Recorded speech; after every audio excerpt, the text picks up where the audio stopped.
welcome to the Elevate Talk Show. I am your host, Deanna Johnson-Coffin. And I'm Adriana Coffin, your co-host. And we're the mother-daughter talk show that's here to elevate your family. If you haven't done so already, please take a second to like this video and subscribe to our channel so that you don't miss any of our latest episodes. Yes, and we have a great episode planned for you today. In our Around the Town segment, the Elevate Talk Show takes you to downtown Atlanta, actually city of Atlanta, to a place called Westside Park. Westside Park is a new green space that opened up this summer, and we went there and took a tour, and beautiful place to cycle and to run and to walk. So we're going to be taking you there this week. Also, in our perspective segment, this is a segment where Adriana and I discuss a question that we put out to our audience, and this discussion this week is going to be about the holidays. More specifically about how the holidays can be an emotionally difficult time for a lot of people. I don't think everybody realizes that. You know, so many of us are busy decking the halls, but there are a lot of people where the holidays, they've suffered a lot of loss, and so the holidays are a reminder about that. So we'll be discussing that. And then in our continuing the conversation segment, I sat down with Evelyn Sexton-Wiggins, and she talks candidly about her own struggle with grief during the holidays and how she was able to move past that to a place of joy. A very inspirational interview. You absolutely want to stay tuned for that.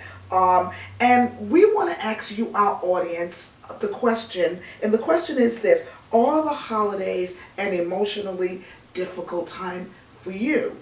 We would love it if you would go to our YouTube channel, to the Elevate Talk Show YouTube channel, and just tell us what you think. Share your thoughts with us in the comments section. Adriana, what else? Yes, so in our Meal of the Week segment, I'm going to be teaching you how to make an easy cornbread stuffing or dressing, depending on where you're from, which is a great addition to any Thanksgiving table. Absolutely, absolutely. So a delicious addition to any meal, and you'll want to stay tuned to find out how to make cornbread stuffing right. Isn't that right? Yeah. That's right. So we got a lot planned for you. We have to take a little break. Don't go away. We will be right back.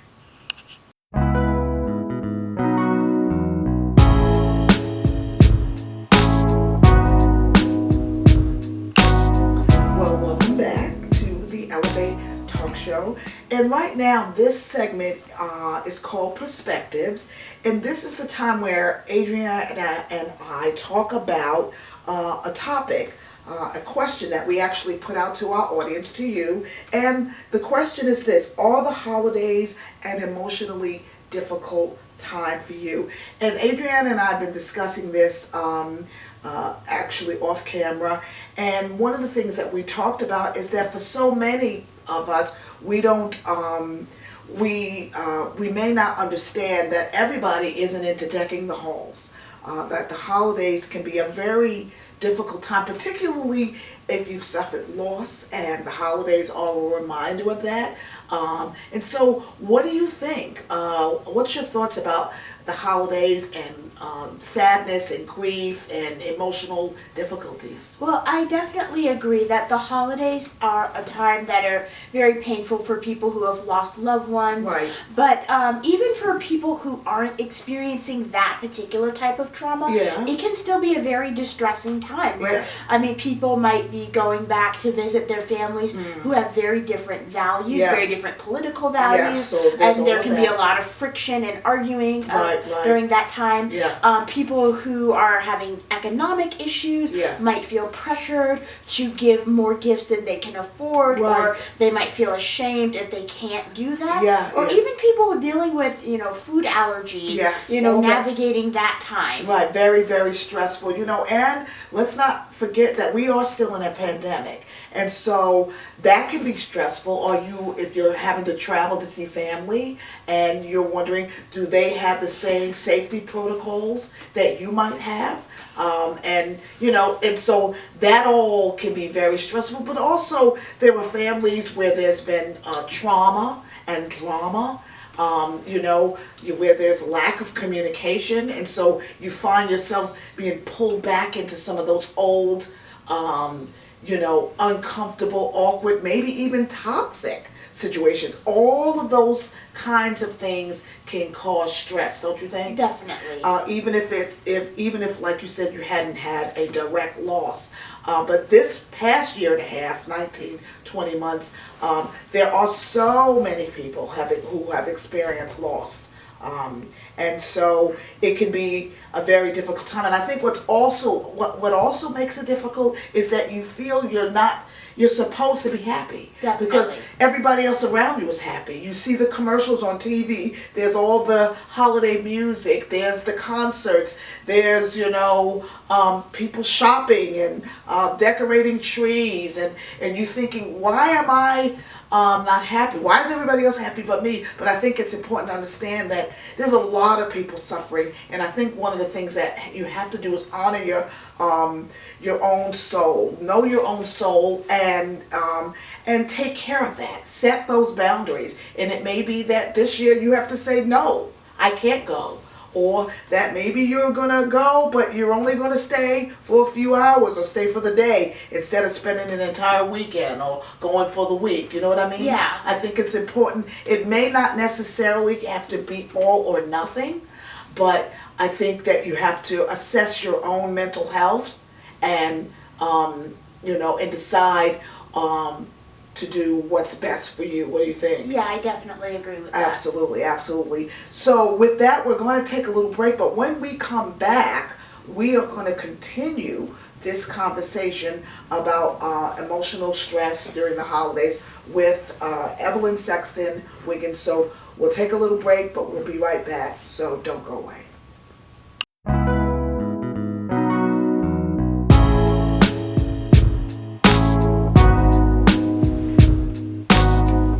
Welcome back to the Elevate Talk Show, and in our continuing the conversation segment, we're going to be talking to Evelyn Sexton-Wiggins, who's going to be sharing her experiences with grief during the holidays. Yes, Evelyn Wiggins is actually a cousin, a cousin of mine, and she talks candidly about her struggle with grief during the holidays after losing her mother some years ago, and then her brother, and then her dad, and how that was such a difficult time, even as she tried to make it a pleasant, good time for her family. She internally struggled with just all the feelings and the loss that came, that the holidays reminded her of. But she also talks about how she was able to turn a corner and find the joy and reallocate some of the energies that she had grieving to doing other things to help her remember her family members in a good way. A really inspirational interview that you do want to tune into. So please turn your attention to our interview with Evelyn Sexton-Wiggins. Well, thank you so much, Evelyn, for taking time out of your busy schedule to talk with me and my audience today. I appreciate it so much. There's a lot I want to pick your brain about as far as this topic about grief is concerned. So I'm going to get straight into the questions. First, can you just tell my Elevate audience a little bit about yourself, your family? Just give us a little background. Well, my name is Evelyn Sexton-Wiggins. I am married to Colonel William E. Wiggins. I am the mother of 5 beautiful children, 4 girls and 1 young man. Yeah. My children's ages range from 12 to 31. Wow. I am the executive director also for Remnant Center of Excellence, which is a nonprofit organization which we provide mentoring for the youth. Mm-hmm. Over the years, I have had a love for God and for his people. And because of that, I've served in the ministry in various departments for the last 30 to 35 years. Mm-hmm. And at some point in my life, I saw a need for Christian counselors. And I decided to go back to school. Originally, it started out with me going back to encourage my god sister. And then I went on and called myself encouraging my sister. But somewhere along the line, I really started to see the need. And so now I am going back to school for counseling. I am not a counselor. Okay. But I am in school. Yes, ma'am, to get the licensing. That's great. The state of Maryland requires a license. I am going to school to be a licensed counselor. And I recently, because there was a need to want to help, I recently started a group to get through their grief. Okay, wow, that's wonderful. Such a wonderful introduction to tell us a little bit about who you are. Now, speaking of grief, there was a time in your life personally when you were grieving after the loss of some family members, and the holidays were difficult. You recently told me that the holidays were a really hard time for you. Can you share with my audience a little bit more about that time in your life? Yes. Throughout the years, I have suffered tremendous losses, at least in my eyes. Right. At 20 years old, I lost my mother, as you said. And then from there, I actually lost 3 children. I had 3 miscarriages along the way. And then in my 40s, I had 2 devastating losses. I lost my father, my brother. Right. And then a year and a half later, I lost my father. That's right. Now, one would say, well, why are those, so devastating? It wasn't that I loved them any more than I did my mother, but they were complicated griefs, where there were issues and there were circumstances that had to be worked out, and we had to weave our family together and make changes. And because of that, it caused me just to grieve a little bit more. Somewhat like a mother or a father, a spouse that is married and their loved one passes away. They now have to deal with not only being a widow, but they have to deal with being a single parent. They have to deal with if that spouse did all the work around the house, if they cooked, they cleaned, if they handled the bills, they now have to take on all of those responsibility. And a lot of people, they don't think about that. They say, oh, it's going to be all right. Don't cry.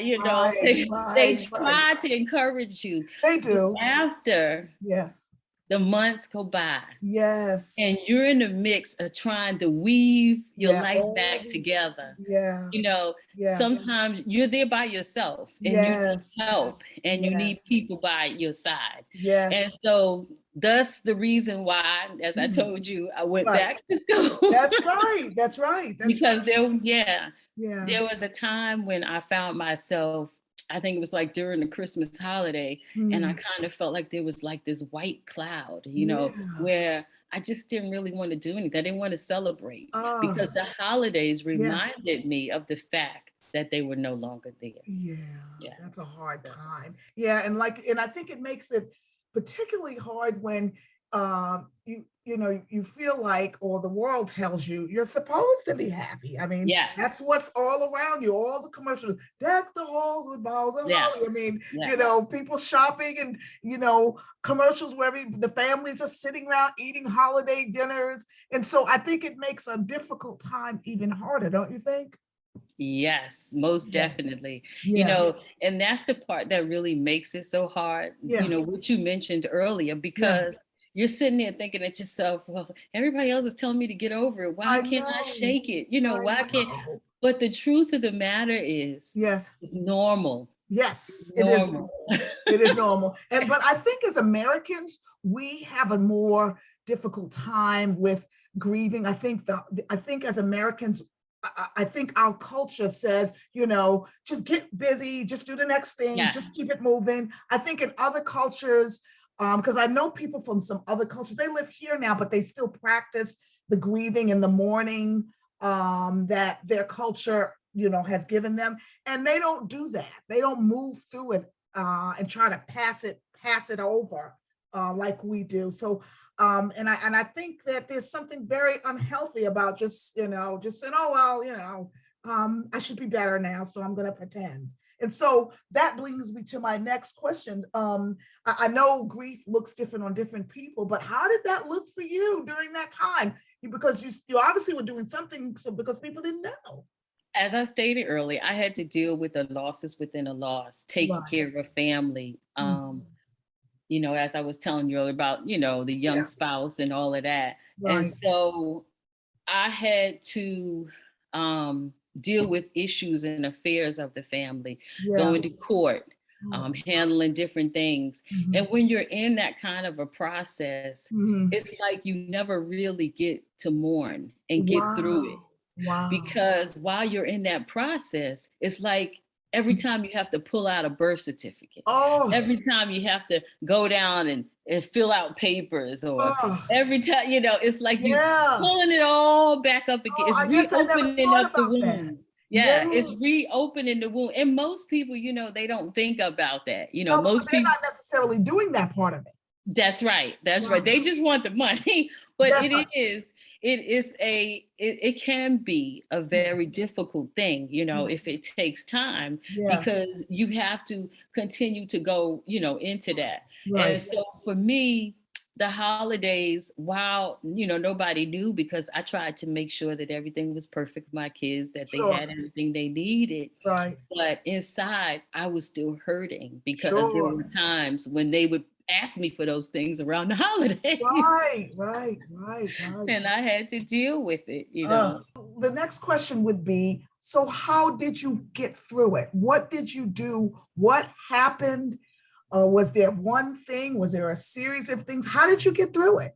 Well, for me, what I did was I came to a point where I really kind of really cried out to God. Yes. And, I was like, God, I need you to really help me. I need your help. I'm tired of feeling this way, and then I really had to set myself down and really get into the word and actually sit and listen to him. But because I had a heart, I think, for the things of God, he heard my cry. And then he began to send people unbeknownst to me to minister to me and give me what I need. What are some helpful things that family and friends can do to help a grieving family member or friend? And then I want to ask you, what are some things that people shouldn't do?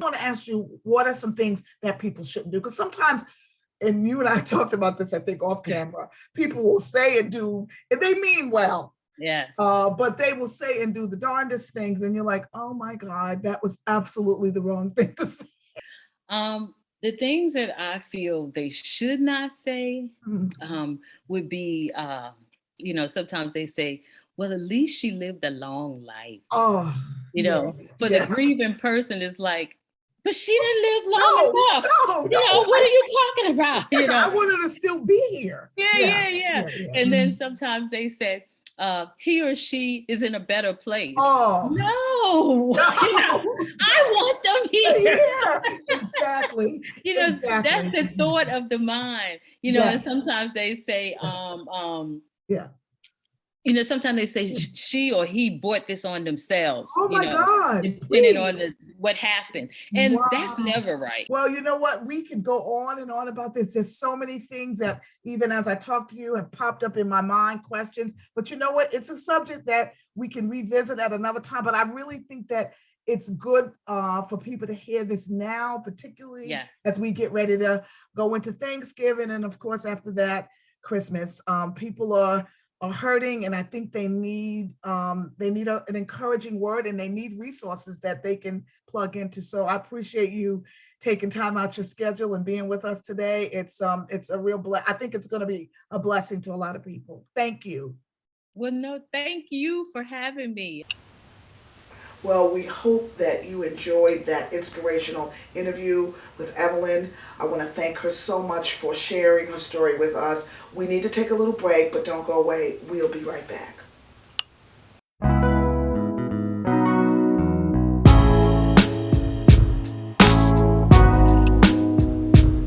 Welcome back to the Elevate Talk Show and to my favorite part of our program, the Around the Town segment.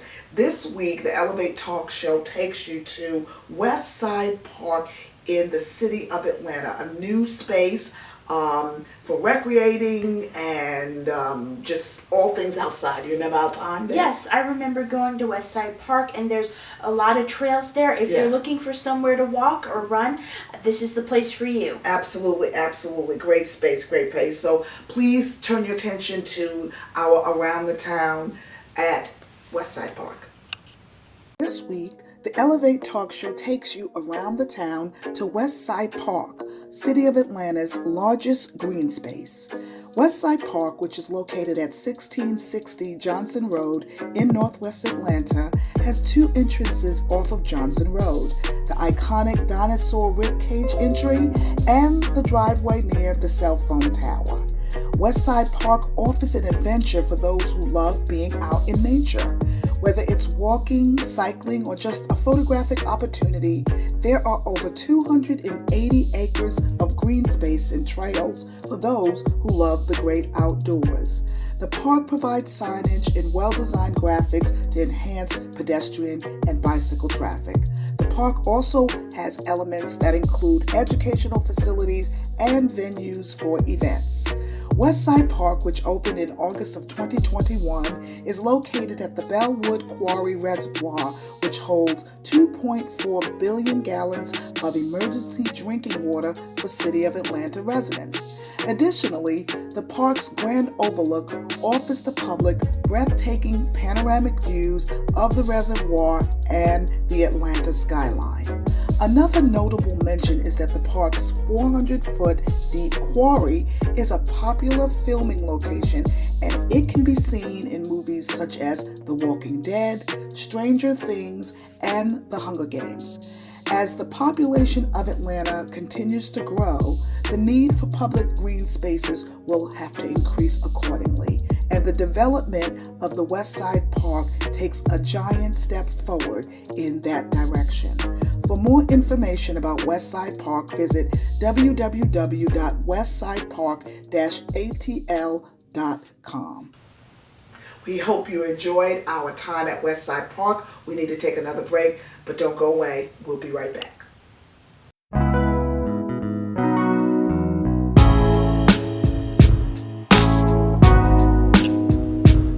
Welcome back to the Elevate Talk Show. And in this week's Meal of the Week segment, I'm going to be showing you how to make an easy Thanksgiving cornbread stuffing. Yummy, yummy, yummy. I think that cornbread stuffing or dressing, like she said, some people call it dressing, some people call it stuffing, is one of those things that kind of is a must-have at the holiday table.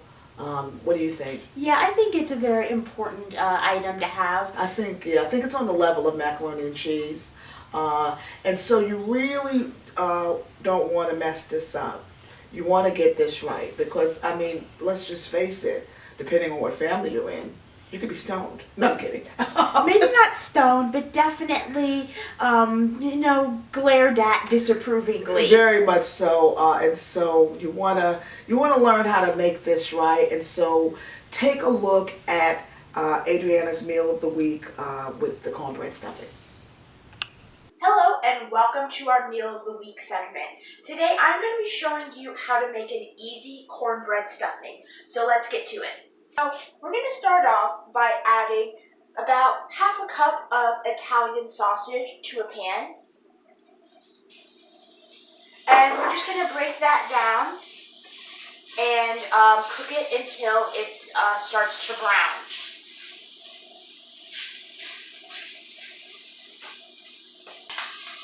Alright, so now that the sausage is done browning,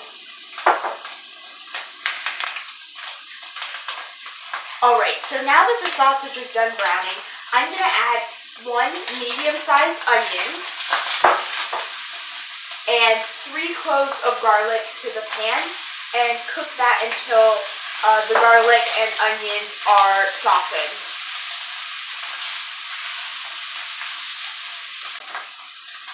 Alright, so now that the garlic and onions and the sausage are cooked, I'm going to transfer them to this bowl right here.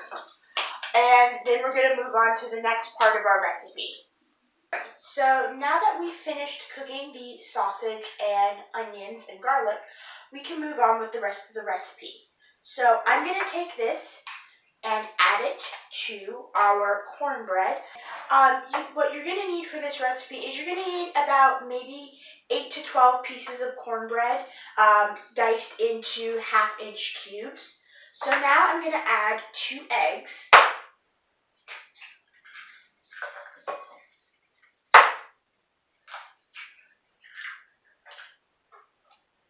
2 teaspoons of black pepper, a teaspoon of salt, and 1 cup of chicken broth. So I'm just going to add that to the bowl, and I'm just going to gently fold all of those ingredients together. You don't want to mix it too hard, because you don't want to break your cornbread up into mush. So now that I've mixed all of those ingredients together, I'm just going to take our cornbread dressing or stuffing, depending on where you're from, and I'm just going to put it into this glass baking dish, and then I'm going to bake it at 350 degrees for about 30 minutes. I'm just going to spread it around, and I'm going to put this in the oven, and I'm going to come back to show you the final result. Okay, so our cornbread stuffing is done, and it looks very delicious, and I've also got a nice roasted chicken and some candied carrots to go with it. So I'm just going to plate it up so that you can see what everything looks like. So I'm going to put some of our stuffing on the plate.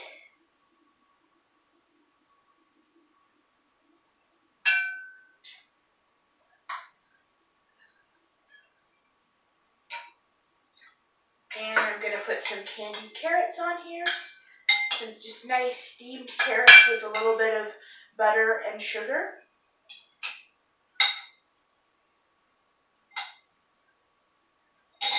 And I'm going to cut a nice piece of chicken, and I'm going to stick that on there. So let me give you a nice close-up shot of what the food looks like.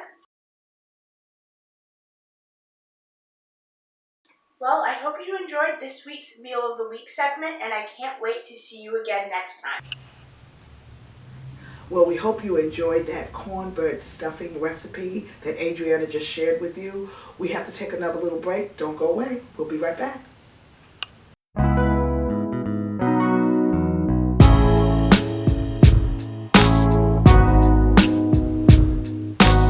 Welcome back to the Elevate Talk Show. Our time together is just about up, but before we go, I want to remind you that the Elevate Talk Show puts out a new program, a new episode each week on our YouTube channel, so be sure to check us out. You can also go to decab25.com and stream the show live there Sunday evenings at 7 p.m. So that's another way that you can access our show. Or if you live in DeKalb County, Georgia, you can access the show on Comcast Channel 25 at 7 p.m. on Sunday evenings as well. Thank you for watching the Elevate Talk Show, and if you like our content, please remember to like this video and to subscribe so that you see all of our upcoming episodes. Absolutely, absolutely. Thank you for taking time out to be with us again this week. We hope you have a great week. We'll see you next time. Bye. Bye now.